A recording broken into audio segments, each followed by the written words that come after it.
Hi, Rich Carrubba for bowlingball.com.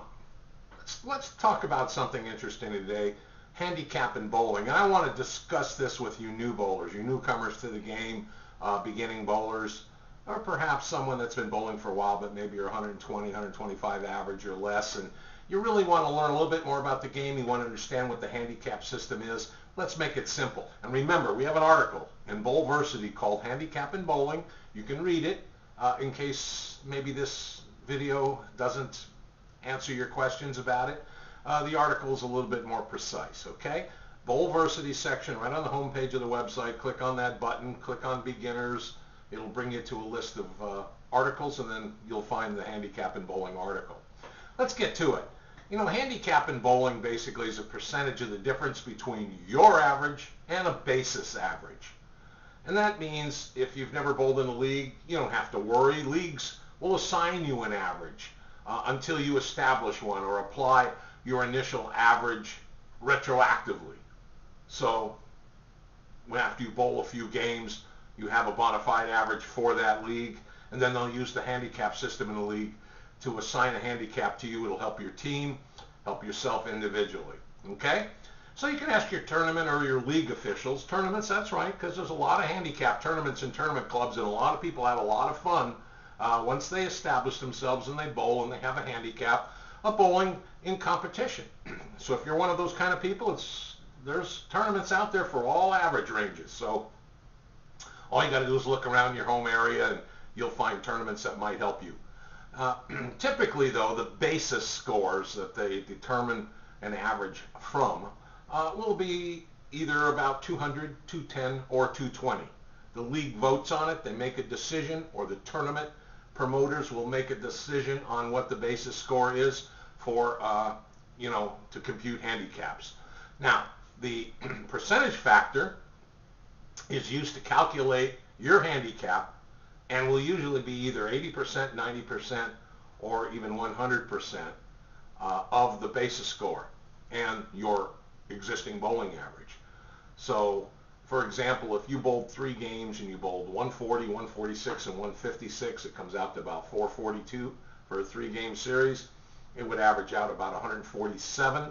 So if the basis score in a league that you're thinking about joining is 200, they would take the difference between your average and 200, which is 53 pins, and let's say the percentage they use to calculate the handicap is 90%, then that's going to come out to about a 47 pin handicap. They drop fractions, so if it's 47.7, it would be 47 pins per game. So each game you score, they add 47 pins to it. Make sense? Okay, so that's how you get your handicap determined. Now, United States Bowling Congress, which is the sanctioning body for all bowling, made a survey recently, a study of the handicap system. And did you know the most typical handicaps systems that are used around the country every day, every night, tournaments, leagues, no difference, are really not the fairest way to go. The fairest system would be 116% of your average instead of 80%, 90%, or 100%.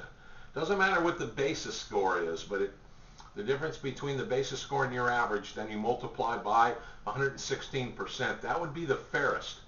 And they use that by determining if everyone bowled exactly their average for a 1-game set or a 3-game set. And on using the 116%, it would be everyone would tie equally. But that's not what happens. And so typically the existing handicap system places a slight advantage to the higher average players because they're going to exceed their average or exceed their average with higher pinfall than a lower average player might. And when that happens, then it's going to favor them. Maybe not by not a lot, but it will favor them in the long run, the higher average players. So what's the strategy here for you when you select a team to join, or if you're going to build a team yourself? Try to find some of the higher average players that are going to be in the league to bowl with them. Now, if you're not concerned about how your league you finish in your league, what position you finish in, how your team does, if you're not that highly competitive, you want to bowl for fun, which a lot of people do, and it's just fine to do that, then of course the handicap system isn't going to matter, and if your team finishes in last place in the league standings at the end of the season, so what? You had fun, you interacted, you enjoyed bowling with other people. But if you're competitive, well, a lot of people are, believe it or not, more people are a lot more competitive than they let on. And they're looking for an edge. So if you're looking for an edge, get higher average players to join and still trying to get in under the handicap ceiling that your league rules have set forth. Okay? I hope some of this information helps you. We want you to have a good time on the lanes. We wanted to explain the handicap system for you a little bit. The whole object is to give everybody a fair chance at being successful when they bowl competition, whether it's league play or tournaments. Anyway, thank you for visiting, and we hope some of these tips help.